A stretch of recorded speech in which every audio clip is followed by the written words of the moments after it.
Hi friends, मैं आकांक्षा Sharma GK with आकांक्षा में आपका स्वागत करती हूँ। फ्रेंड्स, आज हम सी सीरीज़ पढ़ने वाले हैं। सी सीरीज़ का हमारा 25वां भाग होने वाला है। 24 भाग हम इसके कर चुके हैं और ये विश्व भूगोल के 600 प्रश्न पढ़ेंगे। इससे बाहर विश्व भूगोल का एक भी प्रश्न नहीं जाएगा। ये मैराथन वीडियो रहेगा, लंबा वीडियो रहेगा। आप लोग हेडफोन लगाकर इसको सुनिएगा। मैं क्वेश्चन और आंसर बताऊँगी ताकि आपका जल्दी जल्दी ये फटाफट ये क्वेश्चन हो जाए और आपका क्विक रिविज़न हो जाए। तो चलिए स्टार्ट करते हैं। और ये जो क्वेश्चन लिए गए हैं, ये अगर आपने मेरे MPPSC प्रीलिम्स के नोट्स लिए हो तो मेरे प्रीलिम्स के नोट्स के पीछे ये पूरे ऑब्जेक्टिव दिए गए हैं। तो आप अगर आपके पास वो नोट्स हैं तो आप उनसे लगा सकते हैं। बाकी आप यहाँ पे अगर जिसने मेरे प्री के नोट्स नहीं लिए हैं वो यहाँ से कर सकते हैं। और जो लेना चाहते हैं अभी नेक्स्ट प्री के लिए वो मुझे व्हाट्सअप कर सकते हैं। पहला क्वेश्चन है, चमकीले उल्का को क्या बोलते हैं? तो चमकीले उल्का क्या होते हैं? वो जो अग्नि की गेंद होती है उनको चमकीले उल्का बोलते हैं। ये आकाश में कभी कभी तीव्र गति से फट जाते हैं, जिनको बोलाइट भी कहा जाता है। बोलाइट को ही कहा जाता है, अग्नि गेंद को ही कहा जाता है, क्योंकि आकाश में तीव्र ध्वनि से फट जाते हैं।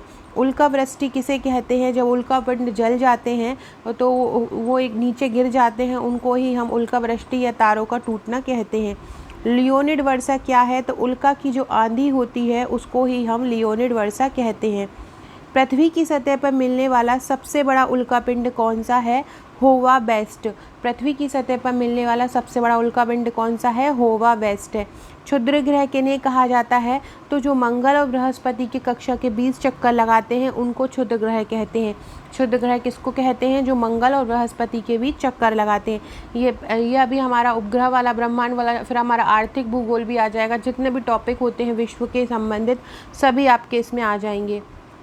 ब्रह्मांड का वास्तविक जो अध्ययन है वो कब शुरू हुआ? लगभग 140 ईस्वी में शुरू हुआ था। ब्रह्मांड का अध्ययन कब शुरू हुआ था? लगभग 140 ईस्वी में ब्रह्मांड का अध्ययन शुरू हुआ था। अगला क्वेश्चन है, आधुनिक खगोल शास्त्र का जनक किसे कहते हैं? आधुनिक खगोल शास्त्र का जनक कॉपरनिकस को कहा जाता है। आधुनिक खगोल शास्त्र के जनक कौन है? कॉपरनिकस हैं और ये पोलैंड के हैं। याद रखिएगा, आधुनिक खगोल शास्त्र के जनक कौन है? आधुनिक खगोल शास्त्र के जनक है कॉपरनिकस। और ये कहाँ के हैं? कॉपरनिकस पोलैंड के हैं।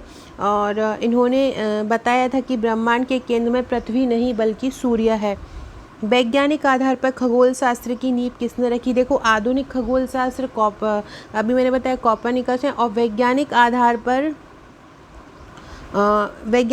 पर खगोल शास्त्र की नींव किसने रखी थी? तो वैज्ञानिक आधार पर खगोल शास्त्र की नींव रखी थी केपलर ने। किसने रखी थी? केपलर ने रखी थी। उन्होंने ग्रहों की गति संबंधित नियम दिए थे, उसके आधार पर उन्होंने खगोल शास्त्र की नींव, केपलर के नियम आपको पता ही होगा। डॉन केपलर ने 3 नियम दिए, जिसमें ग्रहों की गति, दीर्घवृत्तीय कक्षा, सूर्य के सापेक्ष ग्रहों की गति का वर्णन है। महान गणितज्ञ गैलीलियो कहाँ के वैज्ञानिक थे?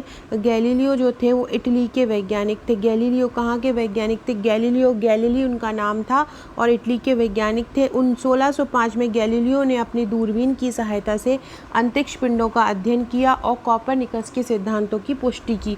गैलीलियो कहाँ के थे? इटली के थे। सूर्य के मध्य शुक्र के याम्योत्तर की गणना किससे की? जेरेमिया हॉरेक्स से। सूर्य के मध्य शुक्र के याम्योत्तर की गणना किसने की? जेरेमिया हॉरेक्स से। पोलर एशिया ध्रुव तारा पृथ्वी से कितने दूर है? 1700 प्रकाश वर्ष। पोलर एशिया ध्रुव तारा पृथ्वी से कितने दूर है? तो पोलर एशिया ध्रुव तारा पृथ्वी से 1700 प्रकाश वर्ष की दूरी पर है। अगला है, उत्तरी गोलार्ध में दिखने वाला सर्वाधिक तारों का पुंज कौन सा है? उत्तरी गोलार्ध में दिखने वाला सर्वाधिक तारों का पुंज है M13 ग्लोब क्लस्टर। कौन सा है? M13 ग्लोब क्लस्टर जो है उत्तरी गोलार्ध में दिखने वाला सर्वाधिक तारों का पुंज है। अगला क्वेश्चन है, हमारी आकाशगंगा में एंड्रोमेडा आकाशगंगा की दूरी कितनी है? तो आकाशगंगा में एंड्रोमेडा आकाशगंगा की दूरी है 2.2 मिलियन प्रकाश वर्ष। कितनी? 2.2 मिलियन प्रकाश वर्ष। मंदाकिनी आकाशगंगा की नाभि का व्यास बताइए। मंदाकिनी आकाशगंगा की नाभि का जो व्यास है वो है 10,000 प्रकाश वर्ष। कितना है? 10,000 प्रकाश वर्ष। मंदाकिनी की पूरी परिक्रमा करने में सूर्य को कितना समय लगता है? मंदाकिनी की परिक्रमा करने में सूर्य को 22 करोड़ वर्ष लगते हैं। मंदाकिनी की परिक्रमा करने में सूर्य को कितने वर्ष लगते हैं? कितने वर्ष लगते हैं सूर्य की परिक्रमा करने में? 22 करोड़ वर्ष लगते हैं। भूगोल का पिता किसे कहा जाता है? भूगोल का पिता कहा जाता है हेकेटियस को। हेरोडोटस इतिहास के हैं और भूगोल के कौन है? हेकेटियस हैं। टॉलमी की सर्वाधिक प्रसिद्ध ये क्वेश्चन पूछते हैं, टॉलमी की प्रसिद्ध पुस्तक का नाम क्या है? ग्रही परिकल्पना। टॉलमी की सर्वाधिक प्रसिद्ध पुस्तक का नाम क्या है? ग्रही परिकल्पना टॉलमी की प्रसिद्ध पुस्तक का नाम है। विश्व में सबसे पहले भौगोलिक ज्ञान का विकास कहाँ हुआ था? भारत में ही हुआ सबसे पहले भौगोलिक ज्ञान का विकास। भूगोल के नामकरण एवं उसको प्राथमिक स्तर पर व्यवस्थित स्वरूप प्रदान करने का श्रेय किसको जाता है? तो भूगोल के नामकरण और उसको प्राथमिक स्तर पर व्यवस्थित स्वरूप प्रदान करने का श्रेय जाता है चीन के विद्वानों को। किसको? चीन के विद्वानों को जाता है। ब्रह्मांड का अर्थ क्या होता है? ब्रह्मांड का अर्थ, ब्रह्मांड कॉस्मोस का जो पर्यायवाची होता है, जिसको विश्वोत्पत्ति मतलब सुव्यवस्था, व्यवस्थित उसका अर्थ निकलता है, तो इसका क्या हो जाएगा? सुव्यवस्थित। ब्रह्मांड का केंद्र किसे मानते हैं? सूर्य ब्रह्मांड का केंद्र है। गुरुत्वाकर्षण का सिद्धांत किसने दिया? न्यूटन ने। गुरुत्वाकर्षण सर आइजैक न्यूटन ने दिया। यूरेनस जो अरुण है, उस अरुण को इंग्लिश में यूरेनस बोलते हैं, अरुण ग्रह, इसकी खोज किसकी की थी? अरुण की यूरेनस की खोज की थी विलियम हर्सेल ने। कब की थी विलियम हर्सेल ने यूरेनस की खोज? 1781 में। कब की थी? 1781 में की थी। सबसे पहले स्पष्ट रूप से आकाशगंगा का चित्रांकन किसने किया? आकाशगंगा का चित्रांकन किया है हार्लो शैप्ली ने। किसने? हार्लो शैप्ली ने किया। हार्लो शैप्ली ने आकाशगंगा की लंबाई कितनी निर्धारित की? 30,000 प्रकाश वर्ष। हार्लो शैप्ली ने आकाशगंगा की लंबाई कितनी की? 30,000 प्रकाश वर्ष। एडविन पॉवेल हब्बल किस देश से संबंधित थे? अमेरिका से। एडविन पॉवेल हब्बल कहाँ से थे? अमेरिका से संबंधित थे। बिग बैंग क्या है? बिग बैंग एक ब्रह्मांड मॉडल की अवधारणा है। बिग बैंग क्या है? बिग बैंग एक ब्रह्मांड मॉडल की अवधारणा है। डॉक्टर एलन सेंडेजा के अनुसार ब्रह्मांड का महाविस्फोट कब से आरंभ हुआ? 120 करोड़ वर्ष पहले। ब्रह्मांड का महाविस्फोट कब से आरंभ हुआ? 120 करोड़ वर्ष पहले से। आकाशगंगा किसे कहते हैं? अनगिनत तारों का समूह आकाशगंगा कहलाता है। हमारा सौर मंडल किस आकाशगंगा में है? मंदाकिनी में है। हमारी आकाशगंगा का सबसे चमकीला तारों का समूह क्या कहलाता है? ये इंपॉर्टेंट है। हमारी आकाशगंगा के सबसे चमकीले तारों का समूह नेबुला है। कौन सा है हमारी आकाशगंगा के सबसे चमकीले तारों का समूह? नेबुला। सूर्य का सबसे निकटतम तारा कौन सा है? Proxima Centauri. सूर्य का सबसे निकटतम तारा कौन सा है? Proxima Centauri. Serious dog star की दूरी पृथ्वी से कितनी है? 9 प्रकाश वर्ष है। सिरियस डॉग स्टार की दूरी पृथ्वी से लगभग कितनी है? 9 प्रकाश वर्ष। श्वेत वामन ठंडा होकर किस में परिवर्तित हो जाता है? श्वेत वामन ठंडा होकर काला वामन में बदल जाता है। श्वेत वामन ठंडा होकर किस में बदलता है? काला वामन में बदलता है। अंतर्राष्ट्रीय खगोल वर्ष कब आरंभ हुआ? 2009 में अंतर्राष्ट्रीय खगोल वर्ष आरंभ हुआ। कब हुआ था अंतर्राष्ट्रीय खगोल वर्ष? 2009 में। ये भी इम्पोर्टेंट है, याद रखिएगा। न्यूट्रॉन तारे की खोज किसने की थी? जॉकलिन बेल ने की थी। न्यूट्रॉन तारे की खोज किसने की? जॉकलिन बेल ने। निहारिका शब्द किस भाषा से लिया गया है? निहारिका शब्द लैटिन भाषा से लिया गया है। निहारिका शब्द किस भाषा से लिया गया है? निहारिका शब्द लैटिन भाषा से लिया गया है। उल्कापिंड या उल्कास्म किसे कहते हैं? टूटते हुए तारे को उल्कापिंड या उल्कास्म कहते हैं। प्लूटोइड क्या है? प्लूटोइड क्षुद्र ग्रहों की एक श्रेणी है। प्लूटोइड क्या है? क्षुद्र ग्रहों की एक श्रेणी है। हैली धूमकेतु कितने वर्ष में पृथ्वी पर? ये बहुत बार पूछा जा चुका है कि हैली धूमकेतु कितने वर्ष में दिखाई देता है? 76 वर्ष में दिखाई देता है। इसको पुच्छल तारा कहते हैं। अब कब दिखेगा ये भी पूछते हैं। अब जो धूमकेतु है वो कब दिखेगा? 2061 में दिखेगा। क्वासर्स क्या हैं? क्वासर्स चमकीले पिंड होते हैं। क्वासर्स क्या होते हैं? चमकीले पिंड। पल्सर क्या है? एक प्रकार का न्यूट्रॉन तारा। पल्सर क्या है? एक प्रकार का न्यूट्रॉन तारा है। इसकी खोज कब हुई थी? 1968 में हैविस तथा वेल ने की थी। वर्नाट क्या है? वर्नाट भी एक तारा है जो पृथ्वी से 6 मिलियन प्रकाश वर्ष दूर स्थित है। तारामंडल किसे कहते हैं? तारों के एक समूह को तारामंडल कहते हैं। सौर मंडल के कुल द्रव्यमान का कितना प्रतिशत भाग सूर्य में है? तो सौर मंडल के कुल द्रव्यमान का 99.85%, इतना सारा पूरा का पूरा ही लगभग 0.15% जो है बाकी है, लेकिन उसका पूरा का पूरा जो सौर मंडल का द्रव्यमान है वो 99.85% पूरा का पूरा सूरज पे है। आंतरिक संरचना की दृष्टि से सूर्य को कितने भागों में बांटा है? 6 भागों में सूर्य को बांटा है आंतरिक संरचना की दृष्टि से। सूर्य का तापमान कितना होता है? ये इंपॉर्टेंट है। सूर्य का तापमान 15 मिलियन डिग्री सेंटीग्रेड होता है। सूर्य का तापमान कितना होता है? 15 मिलियन डिग्री सेंटीग्रेड होता है। फ्रेंड्स, ये मेरे प्री के नोट से क्वेश्चन हैं। इसी प्रकार हिस्ट्री के, पॉलिटी के, इकोनॉमी के, इसी प्रकार के क्वेश्चन मेरे नोट्स में आगे टॉपिक को बहुत अच्छे से समझाया गया है। फिर पीछे इसी प्रकार ऑब्जेक्टिव और वन लाइनर कवर किए गए हैं। ये केवल हार्ड कॉपी में उपलब्ध है, इनकी सॉफ्ट कॉपी नहीं है। सूर्य में स्थित चुंबकीय क्षेत्र में दिखाई देने वाले मेघ को क्या बोलते हैं? प्लेक्स बोलते हैं। सूर्य में जो चुंबकीय क्षेत्र में दिखाई देने वाला मेघ होता है वो क्या कहलाता है? प्लेक्स। बुध सूर्य की एक परिक्रमा कितने दिनों में पूरी करता है? 88 दिन में करता है, सबसे कम दिन में, क्योंकि ये सूर्य के सबसे पास है, तो 88 दिन में करता है। पृथ्वी का जुड़वा ग्रह किसे को बोलते हैं? शुक्र को बोलते हैं। पृथ्वी के सर्वाधिक निकट है पृथ्वी। बुध शुक्र पृथ्वी होता है, पृथ्वी के सबसे पास है शुक्र, और इसका द्रव्यमान व आकार भी पृथ्वी के समान है, इसलिए इसको जुड़वा बहन बोलते हैं।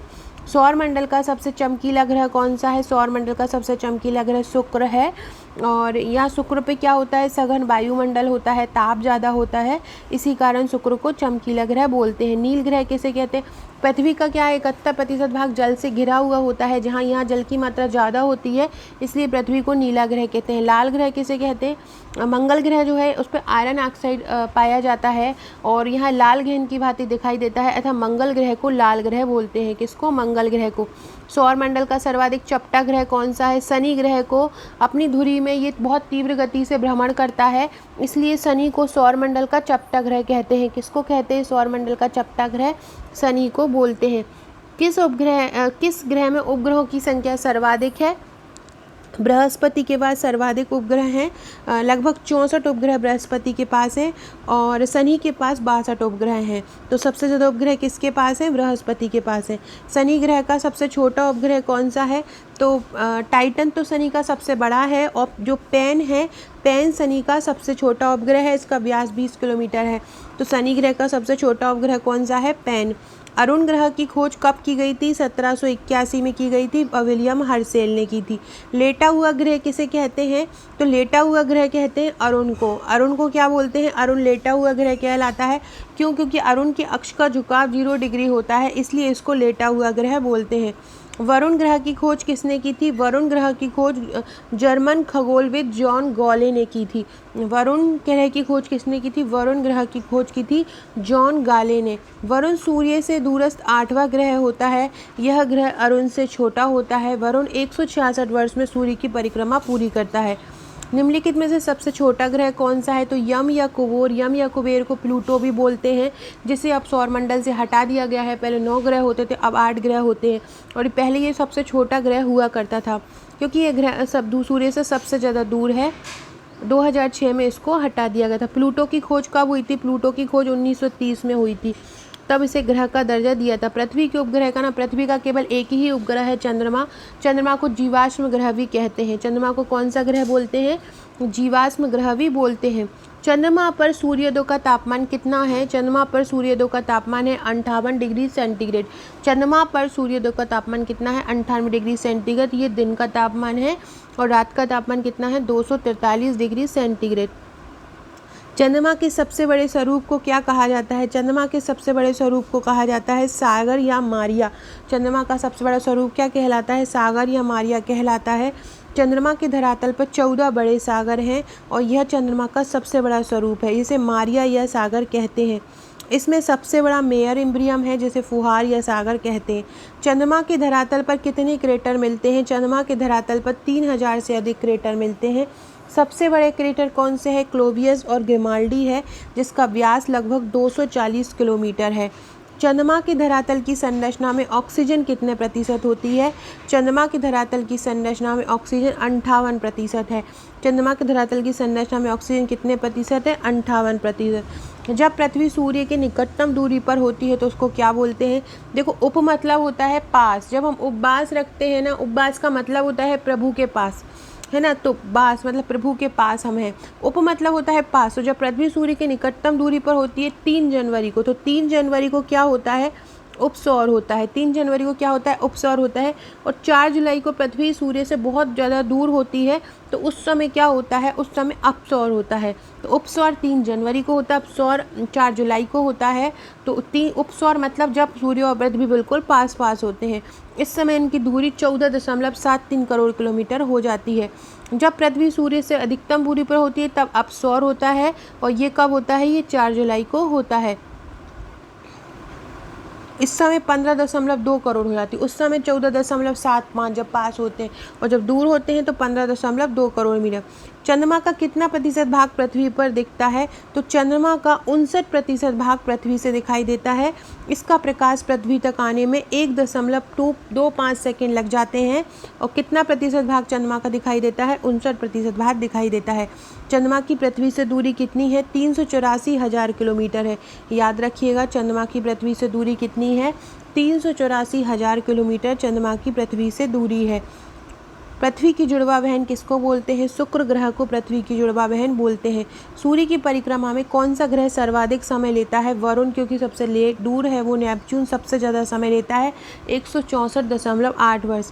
पृथ्वी तक पहुंचने के लिए सूर्य से चला प्रकाश कितना समय लेता है? 8 मिनट में पहुंच जाता है पृथ्वी तक पहुंचने में सूर्य का प्रकाश। मानव ने चंद्रमा पर पहला कदम कब रखा था? 1969 में रखा था। अब अपोलो 11 मिशन से आए थे। कौन कौन आए थे? नील आर्मस्ट्रॉन्ग, माइकल कॉलिंस और एडविन एल्ड्रिन जूनियर सम्मिलित थे, जिनमें से केवल नील आर्मस्ट्रॉन्ग और एडविन एल्ड्रिन ही चंद्र तल पर अपने कदम रखे थे। सी ऑफ ट्रैंक्विलिटी कहाँ है? सी ऑफ ट्रैंक्विलिटी जो है वो चंद्रमा पर है। ग्रह जो सूर्य के सबसे अधिक नज़दीक है, बुध ग्रह सूर्य के सबसे ज़्यादा नज़दीक है। सूर्य के चारों ओर एक पूरा चक्कर लगाने में सबसे अधिक समय कौन लेता है? इनमें से बृहस्पति सबसे ज़्यादा समय लेता है। लगभग सूर्य के चारों चक्कर लगाने में ग्रहों का परिक्रमा काल इस प्रकार है। देखिए, बुध जो लेता है 87 दिन लेता है, शुक्र 224 दिन लेता है, पृथ्वी 365 दिन लेते हैं, मंगल 686 दिन लेता है, बृहस्पति 11 वर्ष 11 जो साल 862 दिन लेता है, और शनि लगभग 29 साल लेता है, अरुण 84 साल लेता है। तो वरुण सबसे ज़्यादा सही लेता है। और जबकि सौरमंडल के सभी 8 ग्रहों में वरुण लेता है, लेकिन अगर इनमें से ऑप्शन में देखें तो इनमें से ऑप्शन में बृहस्पति लिखता है। सूर्य की दूरी के अकॉर्डिंग ही लेते हैं, जो सूर्य से दूरी जितनी बढ़ती जाती है समय उतना बढ़ता जाता है। तो इनमें से बृहस्पति लेता है, इन चारों में से। और वैसे कौन लेता है? वैसे लेता है वरुण। चंद्रमाओं की संख्या जो बृहस्पति के पास है, बृहस्पति के पास कितने जो उपग्रह है? उपग्रह चंद्रमा मतलब यहाँ पे उपग्रह को रिलेट किया है, 66 है। पृथ्वी सूर्य की परिक्रमा करती है, सिद्धांत किसने दिया था? कॉपरनिकस ने दिया था। अगला है, पृथ्वी की परिता घूमने वाले कृत्रिम उपग्रह से बाहर गिराई गेंद कहाँ जाएगी?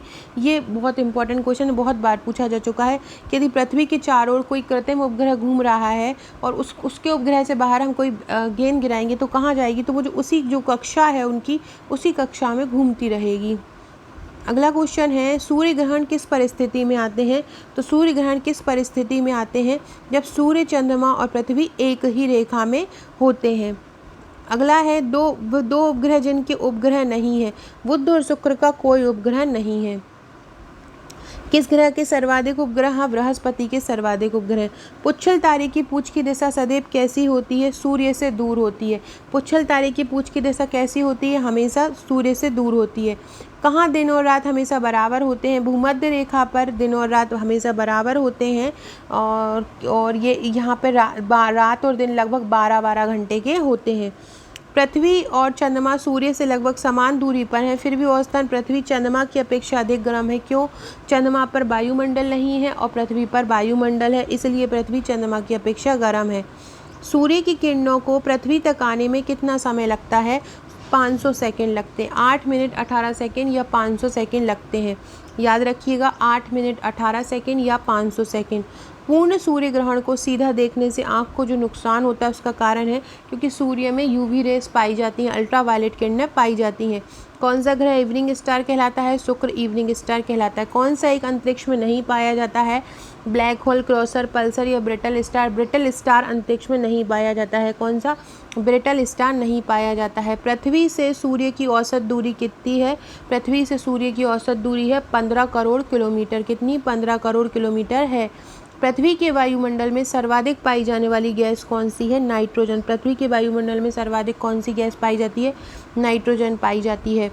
अगला है, दिन और रात्रि होने का कारण क्या होता है? पृथ्वी का घूमना। पृथ्वी घूमती है, यही कारण है दिन और रात होने का।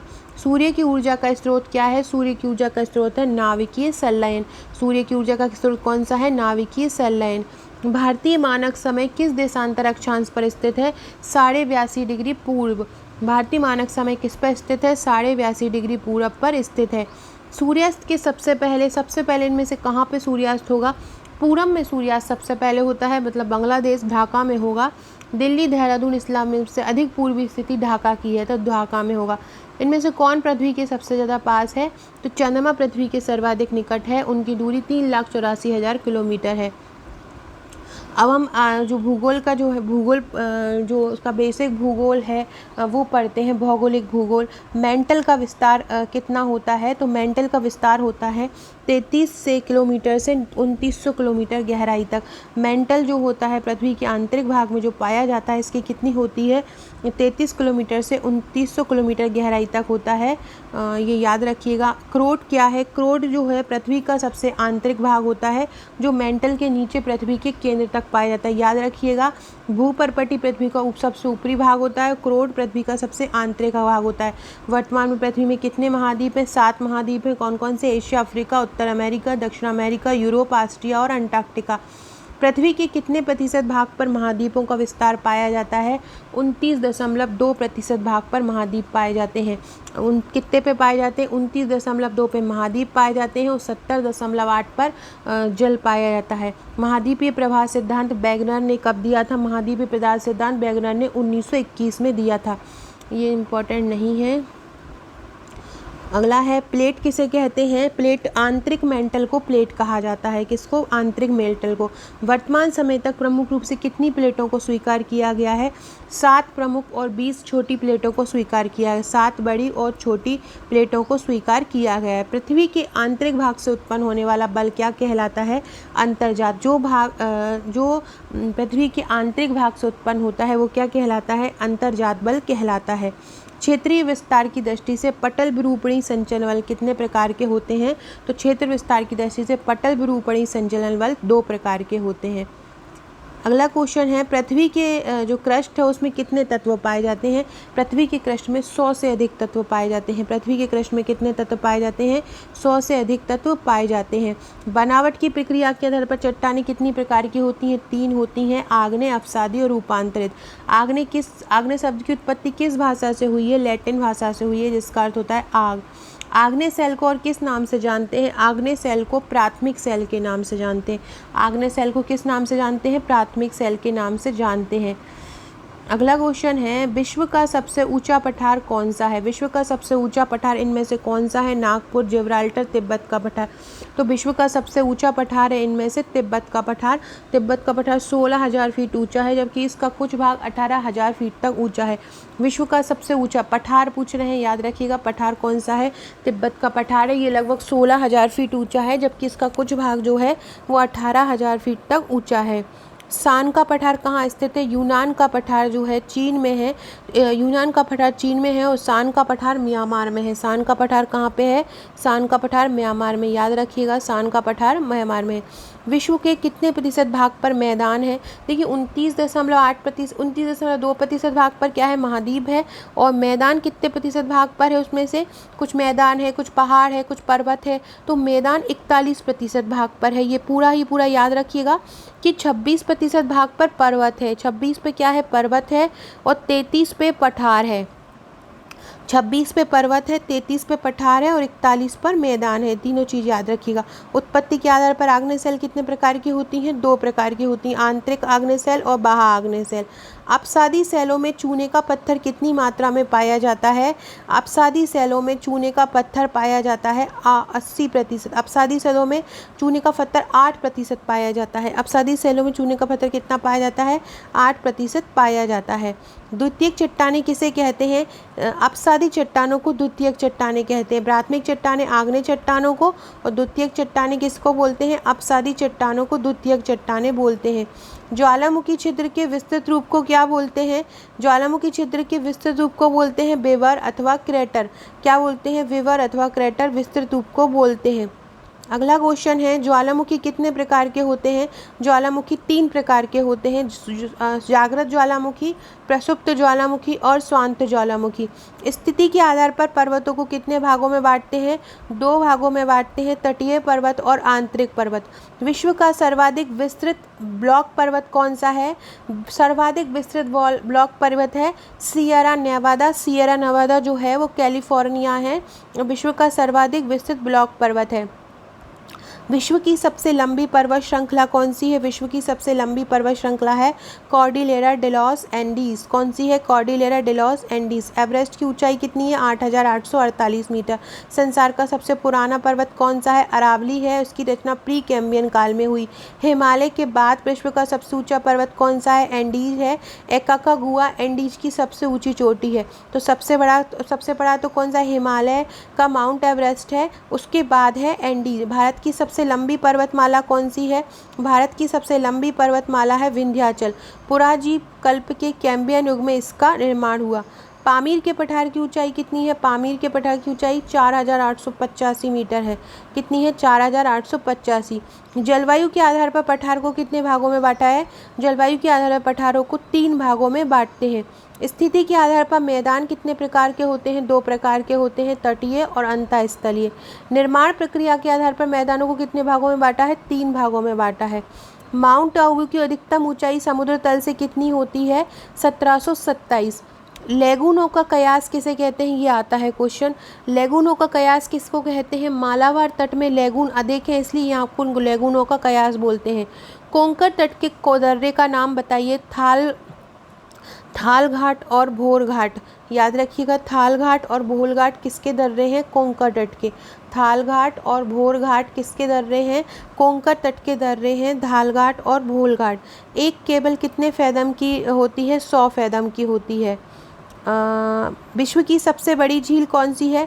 इनमें से विश्व की सबसे बड़ी झील कैस्पियन सागर है और ये 3,71,800 वर्ग किलोमीटर है। तो विश्व की सबसे बड़ी झील कौन सी है? कैस्पियन सागर।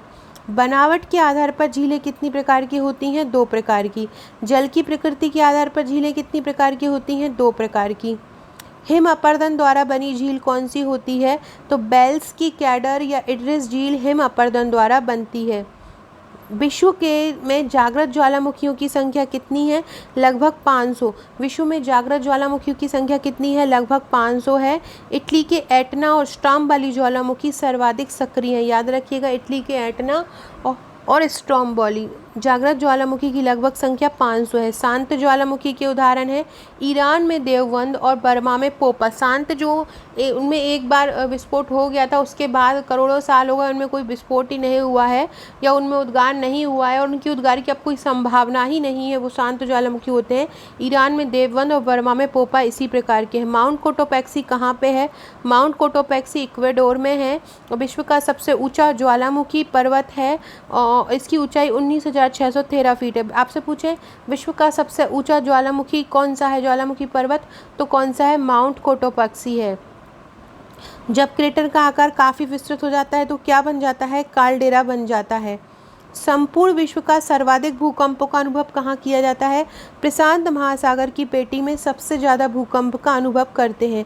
विश्व की सबसे ज़्यादा गहरी झील कौन सी है? रूस की बैकाल झील विश्व की सबसे ज़्यादा गहरी झील है। कौन सी है विश्व की सबसे गहरी झील है? तो विश्व की सबसे गहरी झील है रूस की बैकाल झील। अगला है, किसे आप सामान्य रूप से टॉर्नेडो से जोड़ेंगे? मैक्सिको की खाड़ी को टॉर्नेडो से जोड़ेंगे। अगला है, निम्नलिखित अक्षांश, ये बहुत इंपॉर्टेंट क्वेश्चन एक बार पीएससी पूछ चुका है और बहुत से एग्जामों में ये पूछा जा चुका है। निम्नलिखित अक्षांशों उत्तरी अथवा दक्षिणी में किसे आप हॉर्स अक्षांश से जोड़ेंगे? 30 डिग्री जो है 30 डिग्री से 35 डिग्री अक्षांशों पर दोनों गोलार्ध में उच्च दाब की पेटियां होती हैं। क्यों बोलते हैं इनको हॉर्स? कि इन अक्षांशों पर उच्च दाब का निर्माण होता है। प्राचीन कथा के अनुसार घोड़ों का कोई व्यापारी जब यहाँ पे आता था तो उसको आगे बढ़ना मुश्किल हो जाता था, तो वो घोड़ों को समुद्र में छोड़ देता था, इसी कारण इसका नाम अश्व अक्षांश पड़ा है। तो 30 से 35 डिग्री को अश्व अक्षांश कहते हैं। वायुमंडल में ओजोन परत क्या करती है? पृथ्वी पर परावैंगनी किरणों से रक्षा करती है। विश्व के सबसे बड़े और घने वन कहाँ पे हैं? ब्राज़ील में है। विश्व के सबसे बड़े और घने वन कहाँ पे हैं? ब्राज़ील में है। ब्लैक फॉरेस्ट पर्वत कहाँ पाया जाता है? ब्लैक फॉरेस्ट पर्वत जर्मनी में पाया जाता है। कहाँ पे? जर्मनी में पाया जाता है। फ्रांस के बॉस्जेस भी इसी पर्वत का उदाहरण है। कौन सी गैस अम्ल वर्षा का कारण है? सल्फर डाइऑक्साइड जो है अम्लीय वर्षा का कारण होती है। ग्रीन हाउस प्रभाव नहीं रोका गया तो अगले 100 वर्षों में क्या होगा? पृथ्वी का समुद्री स्तर और तापमान दोनों बढ़ जाएगा। क्यों बढ़ेगा? क्योंकि जहाँ पे पहाड़ों में जो बर्फ़ जमी हुई है वो क्या होगी? पिघल जाएगी, तो इसके कारण इसका तापमान बढ़ जाएगा। जेट जैसे बड़े हवाई जहाज वायुमंडल के निम्नलिखित भागों में किस एक में प्रायः उड़ते हैं? तो जेट उड़ता है स्ट्रेटोस्फीयर में, समताप मंडल में उड़ते हैं। भूमध्य सागरीय जलवायु की क्या विशेषता है? यहाँ पे ग्रीष्म ऋतु उच्च होती है और जाड़े की ऋतु आर्द्र होती है। मध्य महाद्वीपीय पेटी में विश्व का कितना प्रतिशत भूकंप आते हैं? मध्य महाद्वीपीय पेटी में 21% भूकंप आते हैं। साधारणतः पर्वत की ऊंचाई कितनी होती है? साधारणतः पर्वत की ऊंचाई होती है 900 मीटर से अधिक। कितनी होती है? 900 मीटर से अधिक साधारणतः पर्वत की ऊंचाई होती है। पर्वतों पर विश्व की कितनी प्रतिशत जनसंख्या रहती है? पर्वतों पर विश्व की 1% जनसंख्या रहती है और पर्वत विश्व का 26% भाग घेरे हुए हैं। संसार की सबसे ऊंची झील कौन सी है? टिसोसिक्रू झील तिब्बत की है। कौन सी है? टिसोसिक्रू झील तिब्बत की है, जिसकी ऊंचाई कितनी है? 18,284। क्षेत्रफल की दृष्टि से विश्व की सबसे बड़ी झील है कौन सी? कैस्पियन सागर है, अभी मैंने ऊपर बताया था।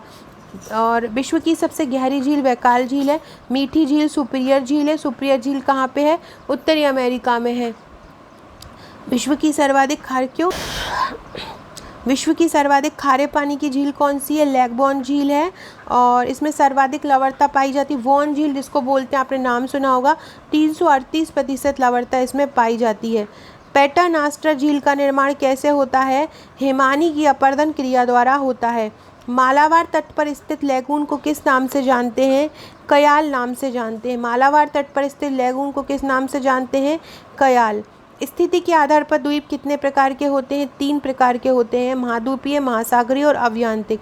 उत्पत्ति के आधार पर द्वीप कितने प्रकार के होते हैं? उत्पत्ति के आधार पर 5 प्रकार के। बहुत गहरी और सकरी घाटी को क्या बोलते हैं? गार्ज। बहुत गहरी और सकरी घाटी को क्या बोलते हैं? गार्ज बोलते हैं। कैनियन क्या होता है? गार्ज का ही विस्तृत रूप होता है। महासागरों में स्थित गहरी, सकरी और चौड़ी घाटियों को क्या बोलते हैं? खाई बोलते हैं। खाई को ट्रेंच भी बोला जाता है। राइन नदी की घाटी किसका उदाहरण है? अविनति घाटी का उदाहरण है। राइन घाटी किसका है? अविनति घाटी का। भ्रंश घाटी का कारण क्या है? भ्रंश घाटी का कारण है कि पृथ्वी की जो क्रस्ट होती है उसमें हलचल हो जाती है, जिससे भ्रंश घाटी बनती है। रिफ्ट घाटी को और किस नाम से जानते हैं? रिफ्ट घाटी को हम बोलते हैं भ्रंश गंभीर। क्या बोलते हैं? भ्रंश गंभीर। इसके अलावा सबसे पहले भूमि सर्पण शब्द का प्रयोग किसने किया था? एंडरसन ने किया था। किसने किया था? एंडरसन ने किया था। विश्व का सर्वाधिक प्रसिद्ध कैनियन कौन सा है? Colorado canyon. कौन सा है? कोलोरेडो कैनियन विश्व का सर्वाधिक प्रसिद्ध कैनियन है। और ये कहाँ पे है? संयुक्त राज्य अमेरिका में है। हुंडू जलप्रपात कहाँ है? हुंडू जलप्रपात की ऊंचाई 97 मीटर है और ये हमारे भारत के झारखंड में है हुंडू जलप्रपात। विक्टोरिया जलप्रपात कहाँ है? विक्टोरिया जलप्रपात जैम्बेजी नदी पर है और यहाँ पे क्या होता है? पानी 50 मीटर की ऊंचाई से गिरता है। विक्टोरिया जलप्रपात कहाँ है? जैम्बेजी नदी पर है। चापाकार डेल्टा का विस्तार सर्वाधिक कहाँ होता है? मध्य में होता है। कहाँ होता है? मध्य में। सोमालिया मरुस्थल कहाँ है? सोमाली मरुस्थल सोमालिया में ही है। क्षेत्रफल कितना है? 2,60,000 वर्ग किलोमीटर। कालाहारी मरुस्थल कहाँ है? कालाहारी मरुस्थल बोत्सवाना में है। इसका क्षेत्रफल कितना है? 5,20,000 किलोमीटर है। नामे मरुस्थल कहाँ है? नामीबिया में है। ये कहाँ पे है? नामीबिया दक्षिण पश्चिमी अफ्रीका में है। 3,10,000 वर्ग किलोमीटर इसका क्षेत्रफल है। दस्त ए लुत मरुस्थल कहाँ है? पूर्वी ईरान में है। तकला मकान मरुस्थल कहाँ है? तकला मकान मरुस्थल चीन में है। चीन के जो सिकियांग प्रांत है, इसका क्षेत्रफल लगभग 3,20,000 है। अगर ये चीन है तो चीन, नहीं तो सिकियांग प्रांत आएगा। तो काराक्यू मरुस्थल कहाँ है? तो काराक्यू मरुस्थल है तुर्कमेनिया में है और ये 2,70,000 वर्ग किलोमीटर है। काराक्यू मरुस्थल कहाँ है? तुर्कमेनिया में। धरातल पर वायु दाब का सबसे पहले अनुभव किसने किया था? ऑटो वॉन गैरिक ने। धरातल पर कितनी प्रकार की पवनें पाई जाती हैं? 3 प्रकार की पवनें पाई जाती हैं, प्रचलित पवन, मौसमी पवन और स्थानीय पवन। पछुआ पवनों का सबसे पहले विकास कहाँ होता है? दक्षिणी अक्षांशों के मध्य होता है। पछुआ पवनों का सबसे पहले विकास कहाँ होता है? दक्षिणी अक्षांशों के मध्य होता है। ये आ चुका है ये क्वेश्चन पीएससी में। 60 डिग्री समीपवर्ती क्षेत्रों में पछुआ पवनों को किस नाम से जानते हैं? पछुआ पवनों को 60 डिग्री में चीकटा साटा के नाम से जानते हैं। देखो उनकी 40 डिग्री से 50 डिग्री, 40 से 65 डिग्री के मंच बोलते हैं अपन गरजता चालीसा, 50 डिग्री पे बोलते हैं प्रचंड चालीसा, प्रचंड पचासा। 40 डिग्री पे गरजता चालीसा, फिर 50 डिग्री के पास बोलते हैं प्रचंड पचासा, और 60 डिग्री के बाद बोलते हैं चीकता साटा, मतलब गरजता, प्रचंड और चीकता। ये नाविकों द्वारा दिया गया है। पश्चिमी कनाडा में कौन सी पवनें वर्षा करती हैं? पछुआ पवनें। ये आपके काम का नहीं है। तापमान को नियंत्रित करने वाले मुख्य कारक कौन कौन से होते हैं? अक्षांश होता है, स्थल और जल के गर्म होने की दर होती है, समुद्री धाराएं, ऊंचाई ये होती है। वर्खोयांश कहाँ है? ये इंपॉर्टेंट क्वेश्चन है। वर्खोयांश साइबेरिया में है, रूस में, और इसका वार्षिक तापमान 65.5 डिग्री सेल्सियस है। ये विश्व का सर्वाधिक ठंडा स्थान है। आपसे पूछेंगे विश्व का सर्वाधिक ठंडा स्थान कहाँ है? वर्खोयांश के साइबेरिया में। यहाँ तापमान -50 डिग्री सेल्सियस होता है। अगला क्वेश्चन है, क्षोभ मंडल को और किस नाम से जानते हैं? क्षोभ मंडल को और संवहन मंडल बोलते हैं। क्षोभ मंडल को और किस नाम से जानते हैं? क्षोभ मंडल को संवहन मंडल बोलते हैं। क्षोभ मंडल की ऊंचाई कितनी होती है? 12 किलोमीटर होती है। और ये इसकी सबसे, यहाँ क्या होगा, जैसे 1000 फीट की हम ऊंचाई पर जाते हैं तो 3.6 डिग्री फ़ारेनहाइट की गिरावट आती है। मतलब प्रति 165 मीटर पर 1 डिग्री सेल्सियस की गिरावट, प्रति 165 मीटर पर 1 डिग्री सेल्सियस की गिरावट आती है। अगला क्वेश्चन है, क्षोभ मंडल से कितनी ऊंचाई पर समताप मंडल का विस्तार है? तो क्षोभ मंडल से जब हम 40 किलोमीटर जाते हैं, ऊंचाई पर जाते हैं, तो समताप मंडल आ जाता है। क्षोभ मंडल से 40 मंडल पर। इटली में सहारा मरुस्थल से आने वाली पवनों को क्या बोलते हैं? सिकोरो पवन। इटली में जो पवनें सहारा मरुस्थल से आती हैं क्या कहलाती हैं? सिकोरो। उत्तरी अमेरिका से चलने वाली गर्म पवनों को क्या बोलते हैं? चिनूक। ये बहुत इंपॉर्टेंट क्वेश्चन आ रहे हैं पवन वाले। तो वहाँ पे हमने क्या, इटली के सहारा मरुस्थल में सिकोरो, उत्तर अमेरिका में चिनूक आती हैं। पृथ्वी सूर्य की ऊर्जा को कितने प्रति वर्ग किलोमीटर प्रति मिनट की दर से प्राप्त करती है? 22 कैलोरी से प्राप्त करती है। उपसौर या अपसौर में सूर्य ताप किस में अधिक होता है? उपसौर में, क्योंकि वो पास होता है। सूर्य से प्राप्त होने वाली ऊर्जा के धरातल पर पहुंचने से पहले ही वापस लौट जाने वाली ऊर्जा को क्या बोलते हैं? तो संवहन बोलते हैं। समताप मंडल की खोज किसने की थी? टीजरेंस डी बोट ने की थी। समताप मंडल में 20 से 50 किलोमीटर के मध्य जो क्षेत्र होता है वो क्या होता है? ओजोन मंडल होता है। ओजोन का सर्वाधिक संकेंद्रण कितना होता है? 25 से 35 किलोमीटर के बीच होता है। समताप मंडल की ऊपरी सीमा जिसकी ऊंचाई 50 किलोमीटर है क्या बोलते हैं?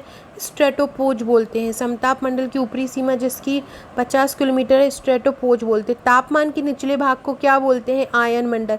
तापमान का जो सबसे निचला भाग होता है वो क्या कहलाता है? आयन मंडल होता है। ये 80 से 400 किलोमीटर होता है। रेडियो तरंगों को ये परावर्तित करता है। बादलों में क्या होता है? जल की बूंदें वायु में होती हैं। वायुमंडलीय ओजोन परत जो हमें अल्ट्रावायलेट किरणों से बचाती है, कौन सी किस से बचाती है? क्लोरोफ्लोरोकार्बन से। भूमंडलीय उष्णता के कारण क्या हो गया है? मानव स्वास्थ्य पर खूब प्रभाव पड़ रहा है। एक मानचित्र में सागर तल से ऊपर समान ऊंचाई वाले स्थानों से होकर खींची गई रेखाएं क्या कहलाती हैं? समोच्च रेखाएं, मतलब समान ऊंचाई पर। अम्ल वर्षा क्यों होती है? क्योंकि कार्बन डाइऑक्साइड, नाइट्रस ऑक्साइड और सल्फर डाइऑक्साइड आपस में क्रिया करके वायुमंडल में पहुंच जाते हैं और उससे वर्षा होती है। ओजोन परत का क्षय किसके द्वारा होता है? क्लोरोफ्लोरोकार्बन या CFC द्वारा। पृथ्वी के सबसे नज़दीक ग्रह कौन सा है? शुक्र है। वैसे तो बुध है लेकिन दूरी के अनुसार शुक्र है। किस ग्रह का रंग लाल होता है? मंगल का होता है। किस में लवणता सबसे ज़्यादा पाई जाती है? तो मृत सागर में सबसे ज़्यादा लवणता पाई जाती है। और अगर विश्व की सबसे ज़्यादा लवणता देखी जाए तो बौन झील में होती है। लेकिन ये इन चारों में से पूछ रहे हैं तो इन चारों में मृत में है। ये PSC ने यही क्वेश्चन एक बार पूछा था 2016 के एग्ज़ाम में। गल्फ स्ट्रीम क्या है? अटलांटिक महासागर की एक गर्म धारा है गल्फ स्ट्रीम। इसको यूरोप का गंगबल भी बोलते हैं। दक्षिण गंगोत्री कहाँ पे है? ये दक्षिणी अंटार्कटिका में, अंटार्कटिका जो दक्षिणी ध्रुव में है वहाँ पे है गंगोत्री। भारत का प्रथम आपूर्ति स्टेशन है, 1984 में इसकी स्थापना हुई थी। भारत के 2 और केंद्र हैं, दूसरा है मैत्री, तीसरा है भारती। जो अंटार्कटिका है उस पे भारत ने अपने आपूर्ति स्टेशन बना के रखे हैं। तो पहला जो है, पहला कहाँ पे, पहला का नाम क्या है, गंगोत्री है, दूसरे का नाम मैत्री है और तीसरे का भारती है। याद रखिएगा, गंगोत्री, मैत्री और भारती।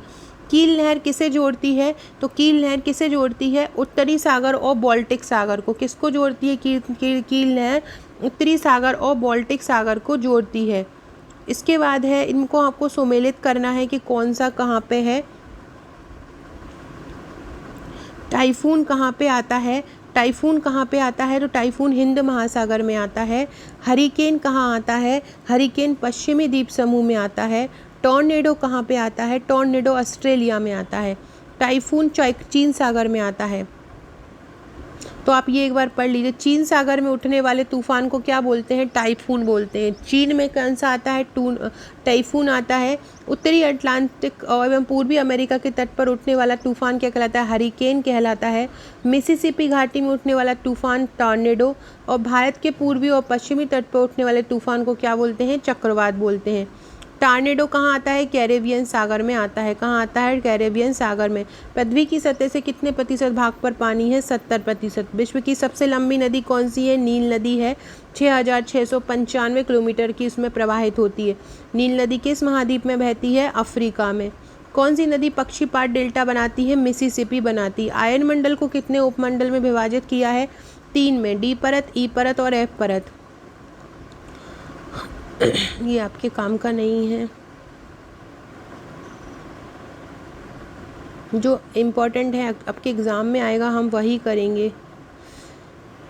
वायुमंडल में ऑक्सीजन कितने प्रतिशत पाया जाता है, 20.99%। वायुमंडल में ऑक्सीजन कितना पाया जाता है, 20.99% पाया जाता है। नाइट्रोजन 78.03 सबसे ज़्यादा पाया जाता है, उसके बाद ऑक्सीजन पाया जाता है। ऑर्गन 0.9% पाया जाता है। वायुमंडल के निचले स्तर पर कौन सी गैसें पाई जाती हैं, भारी गैसें पाई जाती हैं।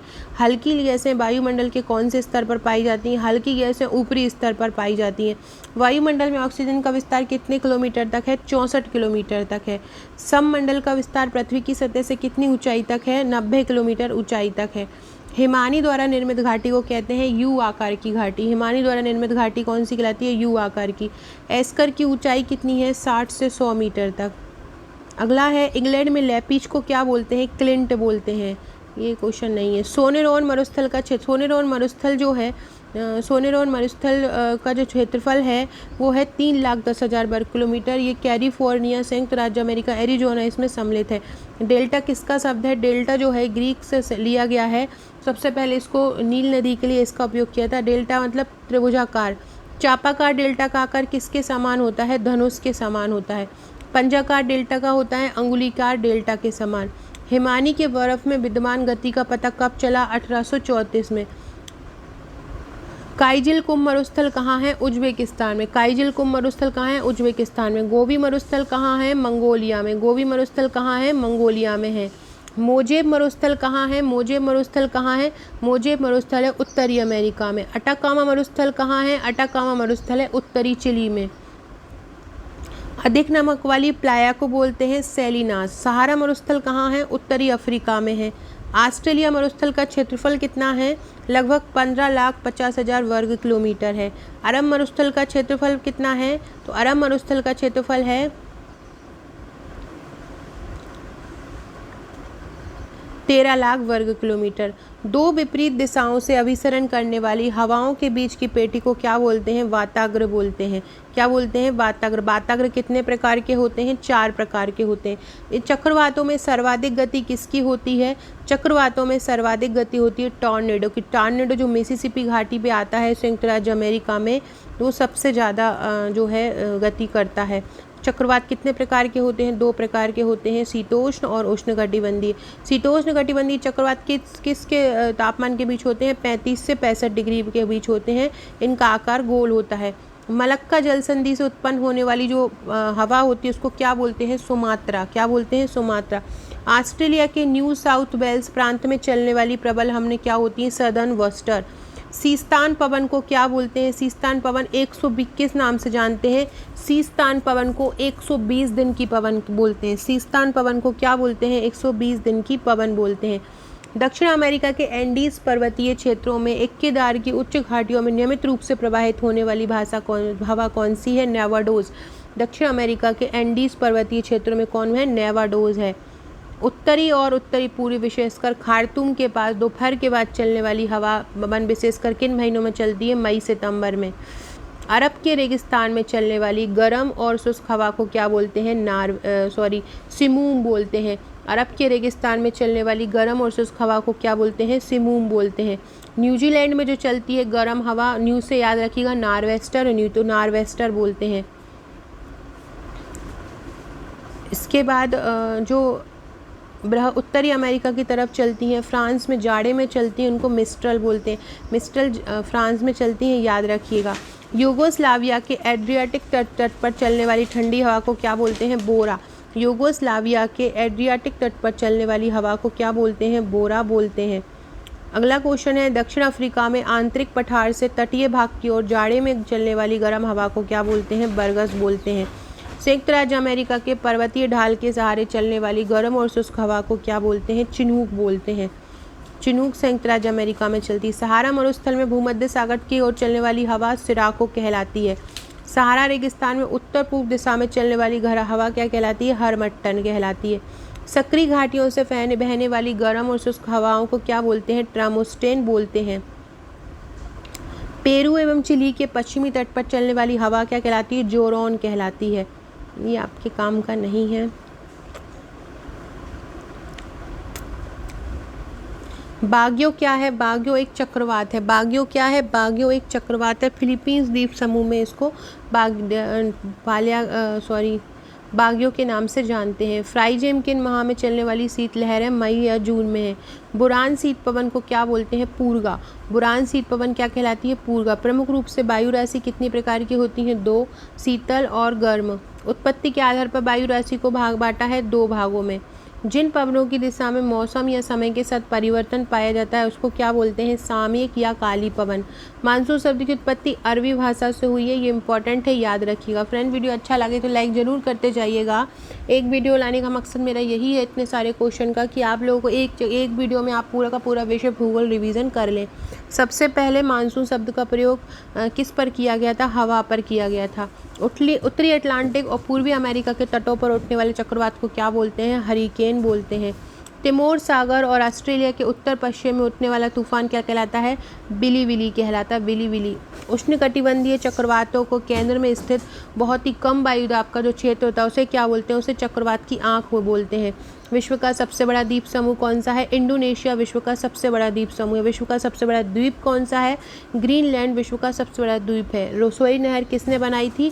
फर्डिनेंड डी लेसेप्स ने बनाई थी। किसने? फर्डिनेंड डी लेसेप्स ने।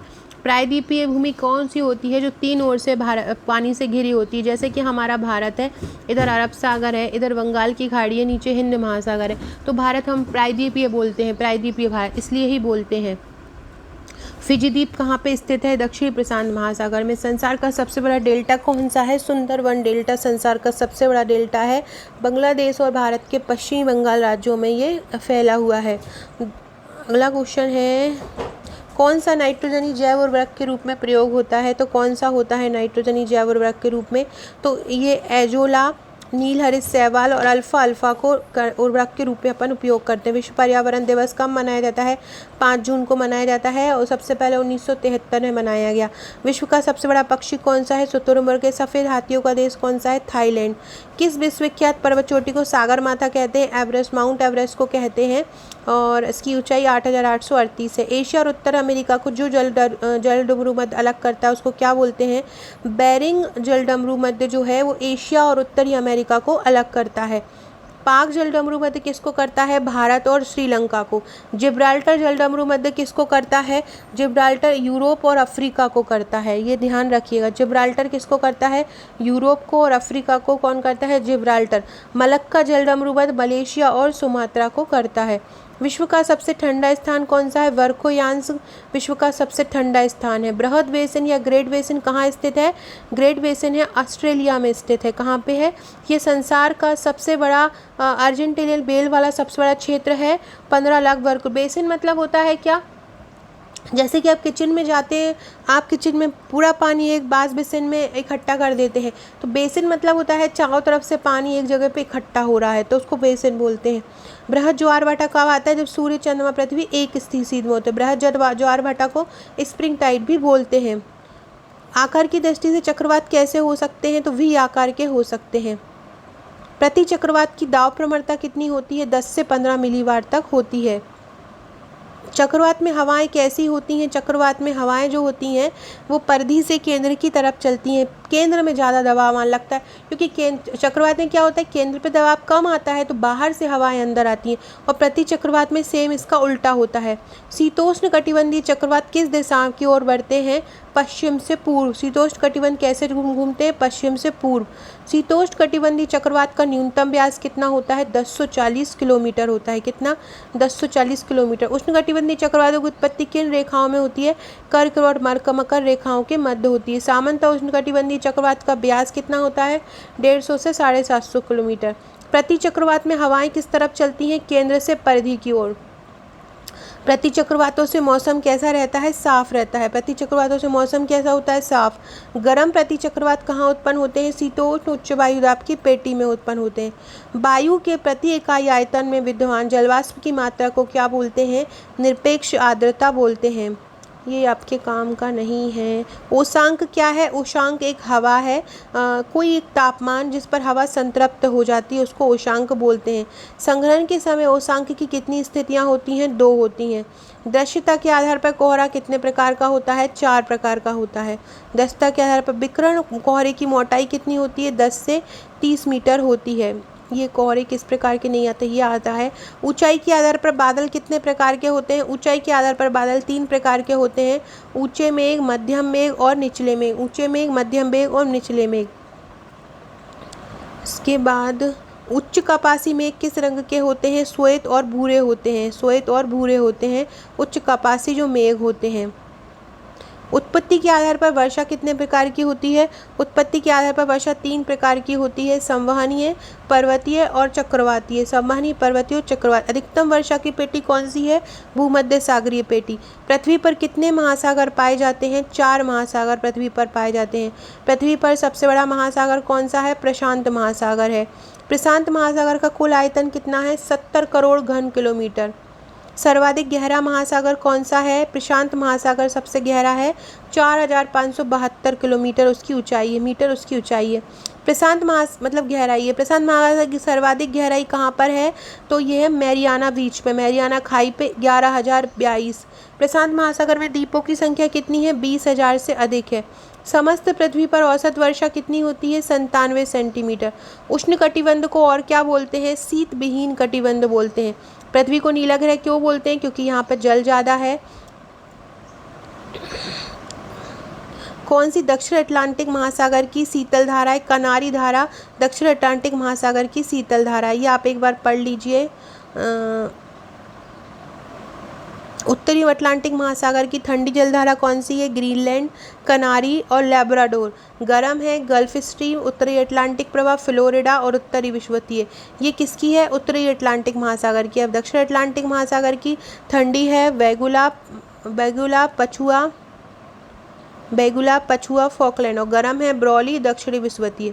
ग्रीष्म काल में आर्द्र ऊष्मा का अनुभव कब होता है? जब मौसम जो है उमस वाला होता है। पंजशीर घाटी कहाँ है? पंजशीर घाटी अफगानिस्तान में है और कुछ भाग इसका ईरान में भी पड़ता है। ये पंजशीर घाटी वाला इंपॉर्टेंट क्वेश्चन है।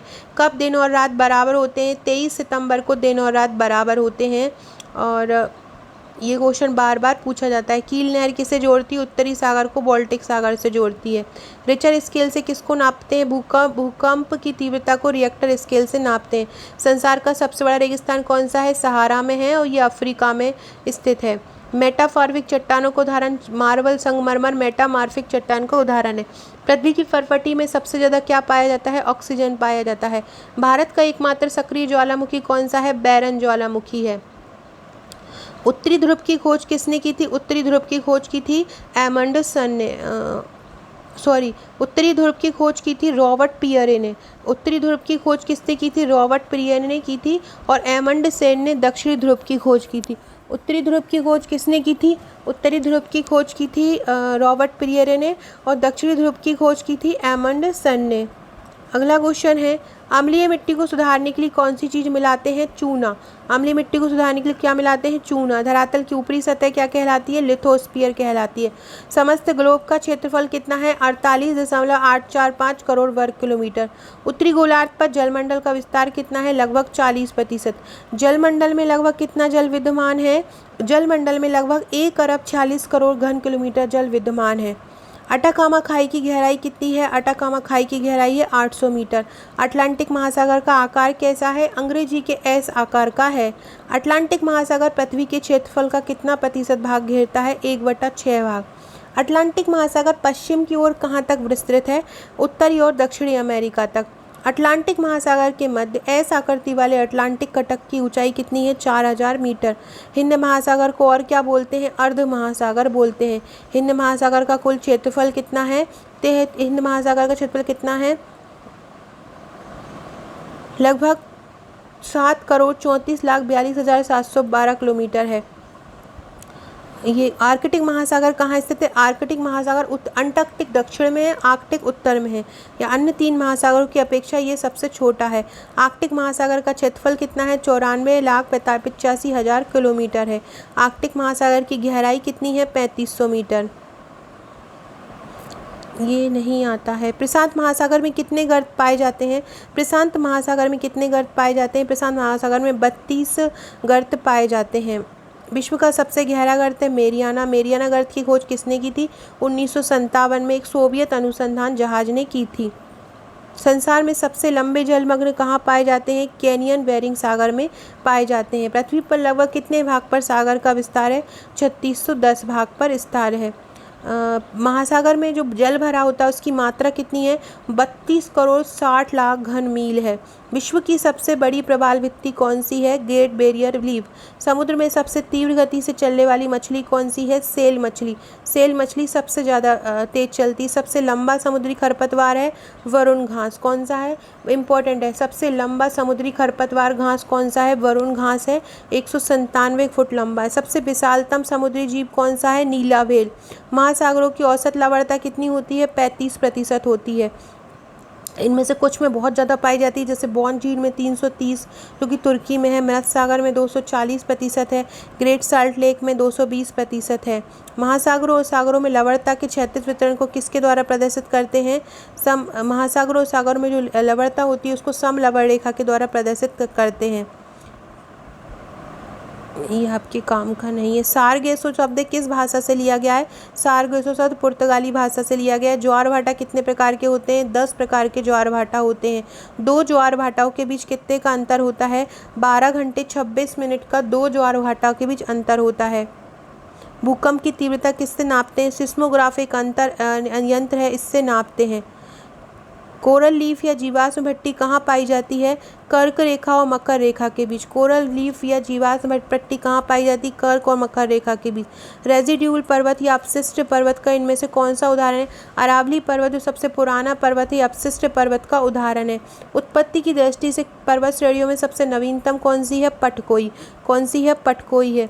यदि 2 स्थानों की स्थिति में 90 डिग्री देशांतर का अंतर है तो दोनों स्थानों के बीच समयांतर कितना होगा? 6 घंटे का होगा। किसी स्थान का मानक समय निर्धारित करने का आधार कौन सा है? प्रधान मध्याह्न रेखा है। मोनोलोआ एक सक्रिय ज्वालामुखी कहाँ का है? हवाई सक। किलिमंजारो क्या है? किलिमंजारो एक आग्नेय पर्वत है।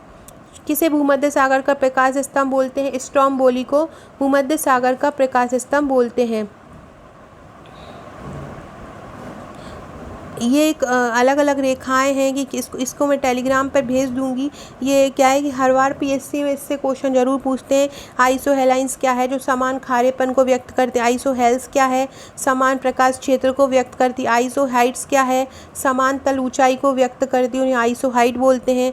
आइसोनेमल क्या है? मानचित्रों पर क्रमिक माप का लगातार प्रदर्शन करते हैं। आइसोगोनोल्स क्या है, चुंबकीय झुकाव प्रदर्शित करते हैं, तो ये मैं भेज दूंगी टेलीग्राम और व्हाट्सएप पर, आप देख लीजिएगा। खनिज कितने प्रकार के होते हैं, खनिज 2 प्रकार के होते हैं, कौन कौन से, धात्विक और अधात्विक। सामंत लौह अयस्कों को कितने भागों में बांटना है, सामंत लौह अयस्क को 4 भागों में बांटते हैं, मैग्नेटाइट, हेमेटाइट, लिमोनाइट और सेडेराइट। लिमोनाइट में लौह अयस्क कितने प्रतिशत पाया जाता है, लिमोनाइट में लौह अयस्क पाया जाता है, देखो मैं बता देती हूँ। जो लिमोनाइट होता है उसमें लौह अयस्क पाया जाता है 60%, सेडेराइट में 48%, मैग्नेटाइट में 72, हेमेटाइट में 70%। मैग्नेटाइट का रंग कैसा होता है, काला, और हेमेटाइट का भूरा होता है। लिमोनाइट को और क्या बोलते हैं, लिमोनाइट को बोग बोलते हैं, दलदलीय लोहा भी बोलते हैं। सिडेराइट को क्या बोलते हैं, सिडेराइट में अशुद्धियाँ अधिक होती हैं, इसलिए इसको अपशिष्ट अधिक बोलते हैं। लौह अयस्क का सबसे अधिक उत्पादक कहाँ होता है, संयुक्त राज्य अमेरिका लौह अयस्क का सर्वाधिक उत्पादक है। सुपिरियर झील क्षेत्र में लौह पैदा किया जाता है। स्वीडन में लोहे का उत्पादन केंद्र कौन सा है, किखना। यूक्रेन का सबसे बड़ा लोहा उत्पादक क्षेत्र कौन सा है, क्रीवाय रोग। ऑस्ट्रेलिया में विश्व का कितना प्रतिशत लोहा निकाला जाता है, 2%। ऑस्ट्रेलिया में विश्व का 2%। चीन में विश्व का कितना प्रतिशत लोहा होता है, 7% होता है। भारत में विश्व का कितना प्रतिशत होता है, भारत में 5% लोहा उत्पादन होता है विश्व का। और झारखंड के सिरक भूमि में सबसे ज़्यादा होता है, कुल उत्पादन का 17%। विश्व को किस क्षेत्र को आप बुशमैन से संबद्ध करोगे, कालाहारी मरुस्थल में बुशमैन जनजाति रहती है, इसलिए इसको बुशमैन बोलते हैं। बोन राइन, जो राइन नदी के किनारे है, नील नदी के किनारे काहिरा, हडसन नदी के किनारे न्यूयॉर्क है, वियना वोल्गा नदी के किनारे नहीं है। और जर्मनी का बॉन शहर जो है राइन नदी के किनारे है, न्यूयॉर्क। लेकिन जो वियना है ये डैन्यूब नदी के किनारे है। ये आपका इम्पोर्टेंट नहीं है। संसार में चावल तथा गेहूं दोनों का सबसे बड़ा उत्पादक देश कौन सा है, चीन है। चीन में लगभग 30% होता है, भारत में 21% होता है। जिम्बाब्वे को पहले क्या बोलते थे, दक्षिणी रोडोसिया बोलते थे, जो देश दक्षिण अफ्रीका के महाद्वीप के दक्षिण में स्थित। जिम्बाब्वे की राजधानी हरारे है। सर्वाधिक नगरीकृत इनमें से कौन सा है, ओशिनिया है। लंबे रेशे की रुई सबसे ज़्यादा कहाँ पैदा होती है, यूएसए में होती है। ताजे पानी की मछली कौन सी नहीं है, कॉड जो है ताजे पानी की मछली नहीं है। विश्व में शक्कर का सबसे अधिक उत्पादन कहाँ होता है, विश्व में सर्वाधिक चीनी का उत्पादक, भारत सर्वाधिक चीनी उत्पादक देश है, इससे कम है ब्राज़ील का दूसरा, जबकि गन्ने के उत्पादन में ब्राज़ील का प्रथम है और भारत का दूसरा है। क्यूबा को शक्कर का कटोरा बोलते हैं। वह पड़ोसी देश हमारा कौन सा है जो उड़द, मूंग और तुअर की दाल का निर्यात करता है, म्यांमार। म्यांमार उड़द मूंग में खपत की अपेक्षा जो उनका जो यूज़ होता है वो कम होता है, इसलिए वो निर्यात ज़्यादा कर देते हैं। तंबाकू की खेती के लिए कैसी जलवायु ज़रूरत होती है, गर्म और आर्द्र। गोवा भारत के लौह उत्पादन में कितना लौह इसका उत्पादन करता है, 23% करता है। लौह उत्पादन में कर्नाटक राज्य का देश में कौन सा स्थान है, लौह उत्पादन में कर्नाटक का 3रा स्थान है। ब्राज़ील अपने कुल उत्पादन का कितने प्रतिशत लौह निर्यात करता है, ब्राज़ील जितना प्रतिशत अपना उत्पादन करता है उसका 90% निर्यात कर देता है। विश्व में तांबे का प्रथम उत्पादक देश कौन सा है, चिली पहला है और दूसरे पे पेरू है, दूसरा सबसे बड़ा पेरू है। अफ्रीका में विश्व उत्पादन का कुल कितना तांबा उत्पादित होता है, 15.5%। भारत का सबसे बड़ा तांबा उत्पादक क्षेत्र कौन सा है, मध्य प्रदेश। मध्य प्रदेश के मलाज खंड में सबसे ज़्यादा तांबा होता है। बॉक्साइट किसका अयस्क है, बॉक्साइट एल्यूमिनियम का अयस्क है। बॉक्साइट का विश्व उत्पादन कितना है, 10 करोड़ मीट्रिक टन है लगभग। बॉक्साइट उत्पादन का दूसरा सबसे बड़ा देश कौन सा है, बॉक्साइट के उत्पादन तथा रक्षित भंडारण की दृष्टि से विश्व का सबसे बड़ा दूसरा देश है गिनी, जो कि इंडोनेशिया, कारुका द्वीप आदि प्रमुख इसके उत्पादक क्षेत्र हैं। विश्व का तीसरा सबसे बड़ा बॉक्साइट उत्पादक क्षेत्र कौन सा है, ब्राज़ील है। 14.64% के साथ विश्व का तीसरा सबसे बड़ा बॉक्साइट उत्पादक देश ब्राज़ील है। ऑस्ट्रेलिया सबसे पहले है, ध्यान रखिएगा। भारत का बॉक्साइट उत्पादन कितना है, लगभग 20 लाख मीट्रिक टन है, जो विश्व का 3% है। और झारखंड में बॉक्साइट होता है। बॉक्साइट उत्पादन में भारत में दूसरा सबसे बड़ा राज्य कौन सा है, मध्य प्रदेश है।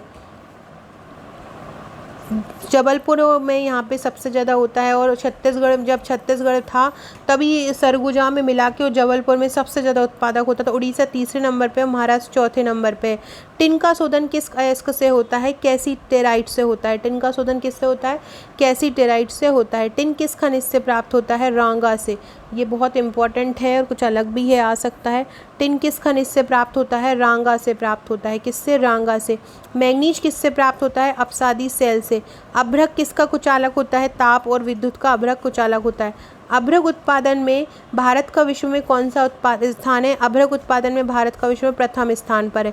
झारखंड के हजारीबाग जिले में कोडरमा घाटी से ये प्राप्त होता है। विश्व का 80% मध्य हमारे भारत से प्राप्त होता है।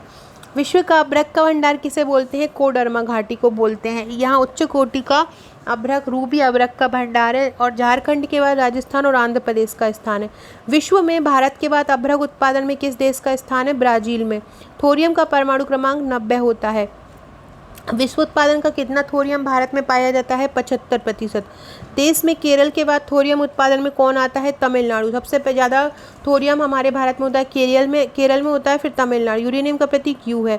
एंथ्रेसाइट में कार्बन कितना होता है? 90.95, सबसे अच्छा होता है ये। विटुमिनस में कितना होता है? 70.90।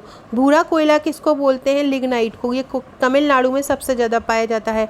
विश्व का कितना लिग्नाइट पश्चिमी जर्मनी से प्राप्त होता है? 52%। सबसे निम्न स्तर का कोयला कौन सा है? इनमें नीट, पीट, ग्रीट। पीट सबसे निम्न स्तर का है। सोना किन अयस्कों से प्राप्त होता है? कैल्वेराइट और सेडेराइट से प्राप्त होता है। उद्योगों को उनकी प्रकृति के आधार पर कितने भागों में बांटा है? 4 भागों में बांटा है। जलवायु के आधार पर मिट्टी कितने प्रकार की होती है? 4 प्रकार की होती है। मूल चट्टानों के आधार पर मिट्टी कितने प्रकार की होती है? 4 प्रकार की होती है। किस मिट्टी में यूरेनियम सबसे ज़्यादा पाया जाता है? पेडोल्फर मिट्टी में। विश्व के कुल दुग्ध उत्पादन का कितना प्रतिशत गाय से प्राप्त होता है? 90% गाय से प्राप्त होता है। गेहूं की खेती कैसे स्थानों में होती है? शीतोष्ण और उष्णकटिबंधीय। गेहूं की कृषि के लिए मिट्टी कैसी चाहिए? काली मिट्टी ज़्यादा उपयुक्त होती है। कितने प्रतिशत भूभाग पर विश्व में गेहूं की खेती होती है? लगभग 23% हेक्टेयर पर। गेहूं का वार्षिक उत्पादन लगभग 50% करोड़ टन है। विश्व का सबसे बड़ा गेहूं उत्पादक चीन है। विश्व का दूसरा सबसे बड़ा गेहूं उत्पादक कौन है? भारत है। राज 3077 किसकी किस्म है? गेहूं की है। विश्व की दूसरी सर्वाधिक क्षेत्रफल पर उगाई जाने वाली फसल कौन सी है? चावल है। कितने भूमि पर चावल का उत्पादन होता है? लगभग 15 करोड़ हेक्टेयर भूमि पर। चावल में प्रथम स्थान पर कौन है? चीन ही है। चावल का दूसरा सबसे बड़ा उत्पादक कौन सा है? भारत है। भारत के कितने भूभाग पर चावल की खेती होती है? 34.3% पर। हिंद एशिया में चावल का कुल उत्पादन कितना होता है? 8% चावल का होता है। चावल के उत्पादन में बांग्लादेश का कौन सा स्थान है? तो बांग्लादेश का विश्व का चौथा बड़ा स्थान है। विश्व में मक्के का सर्वाधिक उत्पादन कहाँ होता है? संयुक्त राज्य अमेरिका में। कहाँ पे होता है? संयुक्त राज्य अमेरिका में होता है। गन्ना उत्पादन की दृष्टि से भारत का विश्व में कौन सा स्थान है? प्रथम। भारत में गन्ना के 2 क्षेत्र हैं। पहला उत्तरी भारत है, उत्तर प्रदेश में। दूसरा दक्षिण भारत में, तमिलनाडु सबसे बड़ा क्षेत्र है। गन्ने के उत्पादन में विश्व में दूसरा स्थान किसका है? ब्राज़ील का है। चुकंदर की फसल के लिए कौन सी मिट्टी चाहिए? दोमट मिट्टी चाहिए होती है। सर्वाधिक चाय का उत्पादन कहाँ से होता है? सर्वाधिक चाय का उत्पादन होता है चीन से। चाय की फसल के लिए कौन सी मिट्टी उपयुक्त है? लैटेराइट मिट्टी उपयुक्त है। विश्व की कितनी भूमि पर चाय की कृषि होती है? लगभग 26 लाख हेक्टेयर भूमि पर चाय की खेती होती है। चाय की कृषि में प्रथम स्थान पर कौन है? चाय की कृषि में प्रथम स्थान पर है भारत है। चाय का उत्पादन भारत में कहाँ ज़्यादा होता है? असम में होता है। लगभग 50% असम ही उत्पादित करता है। भारत कितनी चाय का निर्यात कर देता है? भारत लगभग 21% चाय का निर्यात कर देता है। भारत सर्वाधिक 21% श्रीलंका को करता है, कीनिया को करता है, 11% चीन को करता है और बांग्लादेश को 3% करता है। कहवा की कृषि के लिए कौन सी मिट्टी उपयुक्त है? दोमट या काली मिट्टी। ये देखिए, जौ सबसे ज़्यादा उत्पादित होता है फ्रांस में। दाल होता है भारत में। चावल होता है चीन में और सोयाबीन अमेरिका में। सैमांग लोग कहाँ के घने उष्णकटिबंधीय वनों में रहते हैं? कांगो के। संसार में सबसे ज़्यादा नगरीकृत देश कौन सा है? सिंगापुर। जर्मनी, जापान, इजराइल तक के नगरीकरण का प्रतिशत 70 है अधिक, जबकि सिंगापुर 100% नगरीकृत है। सब्जी उत्पादन में भारत का स्थान कौन सा है? द्वितीय है और पहला है मतलब चीन का पहला है और दूसरा भारत का है। केले का सबसे ज़्यादा उत्पादक है भारत। सबसे ज़्यादा 2011 के अगर आंकड़े देखें तो भारत सबसे ज़्यादा करता है, उसके बाद चीन करता है। गैसोहोल का सबसे बड़ा उत्पादक और उपभोक्ता है ब्राज़ील। यूरेनियम का अग्रगण्य देश है कजाकिस्तान। विश्व का सर्वाधिक कहवा उत्पादन में किस देश का स्थान प्रथम है? ब्राज़ील का। कहवा का हब बोलते हैं इसको। ब्राज़ील में कहवा के बड़े बागानों को क्या बोलते हैं? फेजेंडा। ब्राज़ील को कॉफ़ी का घर भी बोलते हैं और यहाँ जो बड़े बड़े बागान होते हैं उनको फेजेंडा बोलते हैं। कॉफ़ी की विश्व में सबसे बड़ी मंडी कौन सी है? साओ पोलो ब्राज़ील में है और ये कॉफ़ी की सबसे बड़ी मंडी है। कपास के लिए कैसी मिट्टी चाहिए? काली। कपास से तैयार होने वाली रुई को क्या बोलते हैं? सफ़ेद सोना बोलते हैं। कौन से रेशे सर्वोत्तम होते हैं? लंबे रेशे जिनकी लंबाई 5 सेंटीमीटर से अधिक होती है, वो सबसे अच्छे रेशे होते हैं। विश्व में कितना कपास पैदा होता है? लगभग 150 लाख मीट्रिक टन। सबसे ज़्यादा कपास कहाँ पे होता है? चीन में होता है। कपास के उत्पादन में दूसरे स्थान पर कौन है? चीन 17% लगभग कपास उत्पादन करता है और विश्व में दूसरे स्थान पर रखता है। और जबकि इसके बाद जो होता है अमेरिका का स्थान आता है। तो पहला चीन का है, फिर दूसरा अमेरिका का है। कपास उत्पादन की दृष्टि से भारत का कौन सा स्थान है? चौथा स्थान है। तंबाकू की फसल के लिए कौन सी मिट्टी उपयोग होती है? दोमट मिट्टी। तंबाकू के उत्पादन में विश्व में प्रथम स्थान पर कौन है? चीन। चीन सबसे ज़्यादा तंबाकू उत्पादन करता है। विश्व में भारत में आंध्र प्रदेश सबसे ज़्यादा करता है। भारत का तंबाकू में कौन सा उत्पादन है? तीसरा है और संयुक्त राज्य अमेरिका दूसरा है। रबड़ का वृक्ष कहाँ पाया जाता है? भूमध्य रेखीय सदाबहार वनों में। रबड़ के वृक्ष से जो दूध प्राप्त होता है उसको क्या बोलते हैं? लेटेक्स बोलते हैं। रबड़ के वृक्षों के लिए कितनी वर्षा आवश्यक है? 150 से 200। रबड़ का सर्वाधिक उत्पादन कहाँ होता है? दक्षिण पूर्वी एशिया में। प्रथम स्थान पर कौन सा देश है रबड़ उत्पादन में? थाईलैंड है। दूसरा स्थान कौन सा है? दूसरा स्थान इंडोनेशिया। पहला रबड़ उत्पादन में थाईलैंड है और दूसरा इंडोनेशिया है। थाईलैंड का मुख्य रबड़ उत्पादन क्षेत्र कौन सा है? प्रायद्वीपीय। भारत में विश्व का कितना रबड़ उत्पादित होता है? लगभग 4% होता है। मलेशिया विश्व के कुल रबड़ उत्पादन का कितनी प्रतिशत मात्रा में निर्यात करता है? लगभग 50%। फ्रेंड्स, मेंस और प्रीलिम्स के नोट्स की बुकिंग अभी आरंभ है। 25 के पहले अगर आप कराते हैं तो जो अभी रेट है उसी में मिलेगा। लगभग 2 से 3 हज़ार जो रेट है वो 25 के बाद बढ़ जाएगी। आफ्टर 25 जुलाई जो है रेट बिल्कुल बढ़ने वाले हैं, तो आप अपनी बुकिंग कर दीजिए। जो मेंस और प्री के नोट्स हैं उसकी टोटल 67 बुकलेट आपको मिलेंगी। अगर आप पुराने पेपर मेंस के नहीं लेना चाहते हैं तो 8 फाइलें उसमें से कम हो जाएंगी और इसके साथ आपको व्हाट्सएप के पेड ग्रुप भी फ्री मिलेंगे। रबड़ का सबसे अधिक आयातक देश कौन सा है? संयुक्त राज्य अमेरिका। सर्वाधिक कृत्रिम रबड़ कौन उत्पादित करता है? संयुक्त राज्य अमेरिका करता है। विषुवतीय उष्णार्द्र पनों को अमेजन नदी की घाटी में क्या बोलते हैं? शैतवास बोलते हैं। रबड़ विश्व में पहली बार किस रूप में पाया गया? पारा रबड़ के रूप में। भूमध्य रेखा के आसपास के क्षेत्र को क्या बोलते हैं? शक्तिहीनता का प्रदेश। स्थिति के आधार पर विश्व में मिलने वाली घास को कितने भागों में बांटा गया है? जो घास है उनको 2 भागों में बांटा है, उष्णकटिबंधीय और शीतोष्णकटिबंधीय। स्टेपी जो घास के मैदान हैं उनकी ऊंचाई कितनी होती है? 10 से 20 सेंटीमीटर होती है। जिन घासों की लंबाई अधिक होती है उन घासों की भूमि को क्या बोलते हैं? Pampas. Very very important question. Prairie जो होता है उन घास की भूमि को बोलते हैं जिनकी लंबाई अधिक होती है। उत्तरी अमेरिका के मध्यवर्ती भाग को रॉकी क्षेत्र है, वहाँ प्रेयरी घास भूमि है, उसका निर्माण वहीं पर ही हुआ है। प्रेयरी घास के मैदानों की औसत वार्षिक वर्षा 40 से 80 सेंटीमीटर है। विश्व में मछलियों की अधिकतम प्रजाति कहाँ मिलती हैं? मतलब कितनी मिलती हैं? लगभग 30,000 से अधिक। विश्व में सर्वाधिक मछलियाँ कहाँ से पकड़ी जाती हैं? छिछले समुद्री भागों से पकड़ी जाती हैं। विश्व का सबसे लंबा सड़क मार्ग कौन सा है?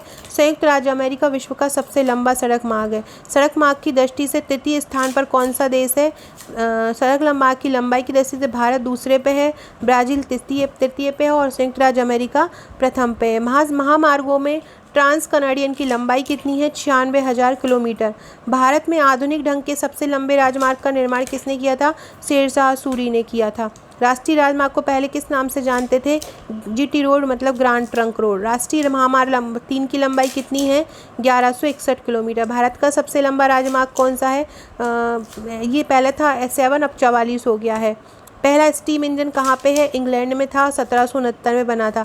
विश्व की पहली रेलगाड़ी कब चली थी? 1825 में चली थी, कटॉकटन से डार्लिंगटन के बीच। ट्रांस साइबेरियन रेल मार्ग की लंबाई कितनी है? 9332 किलोमीटर। ऑस्ट्रेलिया महाद्वीप का सबसे बड़ा रेल मार्ग कौन सा है? ऑस्ट्रेलियन अंतर महाद्वीपीय रेल मार्ग है।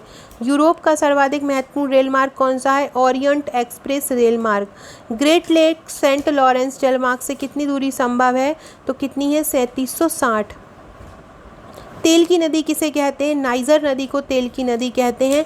ये एक आंतरिक जल मार्ग बनाती। क्या होता है इसमें? तेल की ढुलाई होती है। अब जब समुद्र में तेल की ढुलाई होती है तो तेल जो होता है वो उसमें नदी में गिर जाता है, जिसके कारण उसको तेल की नदी बोलते हैं। सबसे व्यस्ततम जल मार्ग कौन सी नदी प्रस्तुत करती है? राइन नदी जो है सबसे व्यस्ततम जल मार्ग प्रस्तुत करती है। ऑस्ट्रेलिया महाद्वीप की मरे तथा डार्लिंग नदियाँ कितनी दूरी पर जल मार्ग बनाती हैं? 1200 किलोमीटर को। पनामा नहर का निर्माण कब आरंभ हुआ था? 1906 में हुआ था। पनामा नहर की लंबाई कितनी है? 64.8 किलोमीटर है। पनामा नहर के बन जाने से ऑकलैंड से न्यूयॉर्क के बीच कितनी दूरी कम हुई है? 4000 किलोमीटर की दूरी कम हुई है। सुएज नहर कब बनी थी? 1869 में बनी थी। सुएज नहर की लंबाई कितनी है? 168 किलोमीटर है। विश्व की सर्वाधिक लंबी पाइपलाइनें कहाँ हैं? संयुक्त राज्य अमेरिका में विश्व की सर्वाधिक लंबी पाइपलाइन है। टैप लाइन क्या होती है? टैप लाइन एक पाइपलाइन ही होती है। क्या होती है? पाइपलाइन होती है। HVJ पाइपलाइन को किस नाम से जाना जाता है? ये हजीरा विजयपुर जगदीशपुर पाइपलाइन है। इसकी लंबाई 1700 किलोमीटर है। विशिष्टता के आधार पर पत्तन कितने प्रकार के होते हैं? 5 प्रकार के होते हैं विशिष्टता के आधार पर पत्तन। सवारी पत्तन, वाणिज्यिक पत्तन, आंतरिक पत्तन, वहा पत्तन और पैकेट स्टेशन। सो फ्रेंड्स, ये थे मेरे आज के क्वेश्चन। लगभग 600 क्वेश्चन एक ही वीडियो में कवर कराया है मैंने। लगभग 1.5 घंटे का ये वीडियो है और एक पूरी की पूरी विश्व ज्योग्राफी आपकी एक ही वीडियो में कवर हो जाएगी। हेडफोन लगा के इसको 2 से 3 बार सुनिएगा, आपका पूरा विश्व भूगोल तैयार हो जाएगा। फ्रेंड्स, वीडियो अच्छी लगी हो तो लाइक शेयर जरूर कीजिएगा, चैनल को सब्सक्राइब कीजिएगा और अपने अच्छे अच्छे कमेंट्स भी कीजिएगा। Okay friends, thank you.